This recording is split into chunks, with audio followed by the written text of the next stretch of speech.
Hello every one. അപ്പം നമ്മൾ എയർപോർട്ടിൻ്റെ ഉള്ളിൽ എത്തിയിട്ടുള്ള ഒരു ഇതാട്ടോ കാണുന്നത്. ഞങ്ങളാണെങ്കിൽ അവിടെ നിറച്ച് ഷോപ്പ് ഉണ്ടായിട്ട് അവിടെ കയറണോ ഇവിടെ കയറണോ എങ്ങനെ. ഇവളാണെങ്കിൽ ഒരു ബുക്ക് സ്റ്റോറിൽ കയറിയിരുന്നു. എന്നിട്ട് ഇവിടെ തന്നെ അവിടെ നിന്ന് ഭീഷണിപ്പെടുത്തി വലിച്ചുകൊണ്ടുവന്നിട്ട് ഇങ്ങോട്ട് നല്ല കളക്ഷൻസ് ഉണ്ടായിരുന്നു അല്ലേ? കളക്ഷൻസ് ഉണ്ടായിരുന്നു. പക്ഷെ അത് നല്ല പൈസക്കുള്ള അത്ര ഒരു ലോങ് ലാസ്റ്റ് ചെയ്യുന്നൊരു സംഗതിയാണെന്ന് തോന്നിയില്ല കേട്ടോ. സംഭവങ്ങൾ ഡിഫറെൻറ്റ് അല്ലേ, മോഡലും കാര്യങ്ങളൊക്കെ ഉണ്ടായിരുന്നു. നല്ലതായിരുന്നു, സിമ്പിളായിട്ട് എല്ലാ ഡ്രസ്സിനും പോണത്.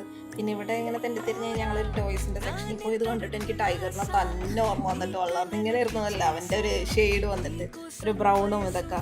പിന്നെ എല്ലാ ഷോപ്പിലും കയറി ആൾക്കാരെയൊക്കെ ഇപ്പോൾ വാങ്ങുന്ന പറ്റിച്ച് ഞങ്ങൾ ഇറങ്ങി പോകുന്നു.